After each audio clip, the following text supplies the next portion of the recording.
Matthew 3:16. As soon as Jesus was baptized, he went up out of the water. At that moment, heaven was opened, and he saw the Spirit of God descending like a dove and alighting him.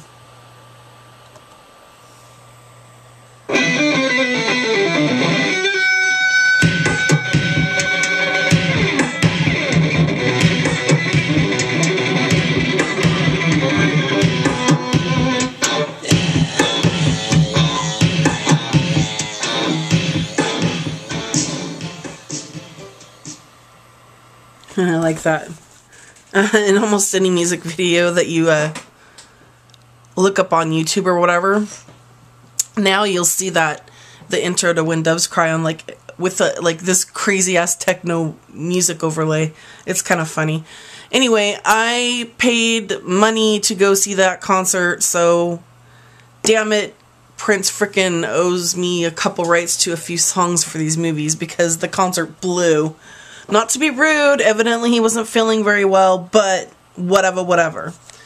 So I want to talk to you a little bit. I haven't made any videos for a while. I started talking to this guy that turned out to be quite a tool, and it was kind of hurtful what he did. And I kind of shut down, you know. I mean, of course, first I was the whole, you know, hell hath no fury, like a bitch that's scorned. And I did that. And then I realized that that wasn't necessarily, you know, working for me because it wasn't really making me feel better. It was an instantaneous gratification when I can, like, chuck a knife back at somebody. But over the long haul, I just realized that he was a guy that was just a stand-in for a couple days until I could calm back down, because the whole time I was talking to him on the phone, I was kind of working myself up into this manic state. I was getting nervous about possibly meeting him, and I hadn't dated anybody since my son's father and I were together, and I was, you know, nervous, but when I get nervous I tend to ramble. Or when I'm extremely confident that people are going to stick, then sometimes I ramble. And then there's times that I ramble to myself and I think, good Lord, how do my friends tolerate me? But they do. The reason that I'm making this particular clip is because I introed with that Matthew 3:16 verse because I always used to, when I was younger, and my friend Justin and I, we used to want to fly.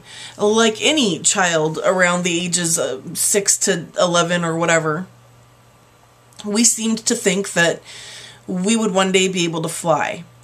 And he used to decorate himself up in all of my Barbie garb and all this, and he was a general in the military, and you know, we were in the Navy. And then when the movie Top Gun came out, I became a huge Navy fan, and as a matter of fact, I had sat down with the recruiter after my grandma died because I didn't really have, who's that bonzo?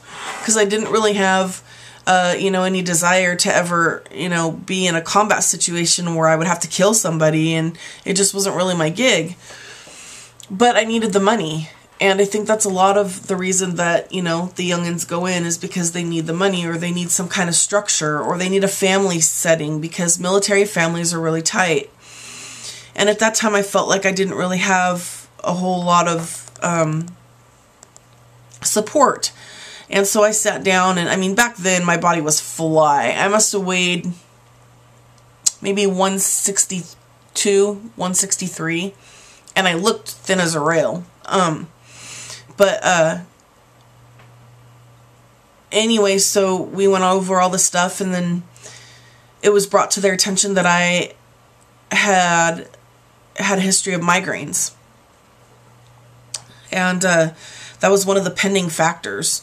And originally I was going to go into the Air Force because I had my bachelor's degree, so no matter what branch I was going to go into, I was going to go in as an officer, which was going to piss a lot of people off who had, you know, been waiting for positions to open up for what I was going to end up doing. And the Air Force, you know, they're like, no, you can't join because of the migraine situation. So my friend Stephanie, who'd been in the military forever, she was in the Navy. She said it's the best branch. You party, you know, it's probably one of the least dangerous.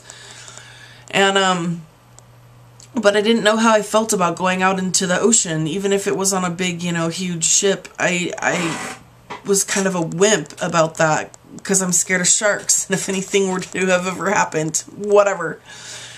So I had started to kind of go over the paperwork and talk about, you know, how I was going to get compensated. And then, unbeknownst to me, one day out of the blue, one of my friends called me up and they were all going to go to Spirit Mountain. And we went and I ended up winning $10,000 on a slot machine and had this job lined up out of the blue. And it was like God had just like taken me straight out of the military situation. It just wasn't for me. But God bless the troops. I love you guys, and we always do everything that we can. We support Operation Homefront and things like that with my ministry and so forth. I know a lot of these people end up in the military, and I think that they can perceive that there's always the potential for war and being, you know, on a front line or in a battlefield or in a combat situation or whatever, and then these things actually happen. And I'm really praying for Christopher's family and what happened over in the Middle East. I hope that Hillary Clinton can do something and deal with these peace talks. But to circle back around, because I suffer from flight of ideas, that's one part of my bipolarity that's like, it can be awesome and a pain in the ass at the same time when you can think of 5 different thoughts simultaneously. It's hard to keep a linear thought every now and then when I get really tired or whatever the case may be. This is why I'm making the video. Let me show you. Actually, I only have 7 minutes left. Maybe I should break this down. Okay, I'm going to break this down.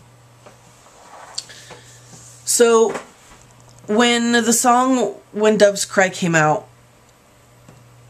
and I went through my life always feeling like the only thing that was ever holding me back from just taking off was gravity.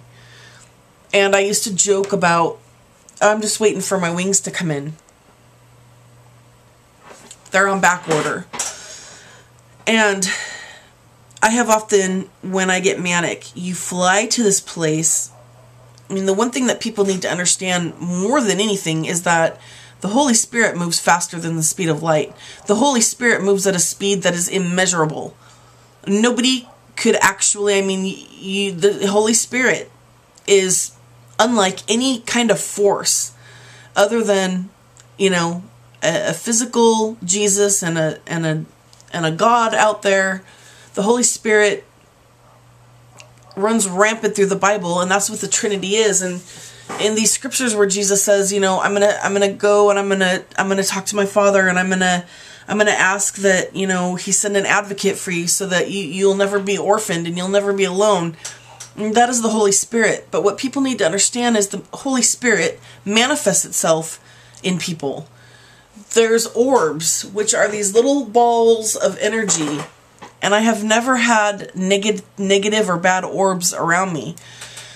But sometimes what happens is, the closer these orbs get to you, you can feel the energy. It's just like when your television's been on for a while, and you turn it off and you go up and you can feel that kind of static. Or sometimes when you shock somebody, that zap.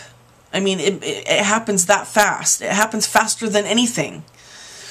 And it can permeate itself and move in and out of you quickly. And sometimes while it's in you, you have a word, or some people speak in tongues, or whatever the case may be. The series that I am going to shoot for you is going to talk about the Holy Spirit and how it has affected my life. So thanks for tuning in to the first piece. I hope that you watch the second video. If not, whatever, take care, and remember, wherever you go, there you are.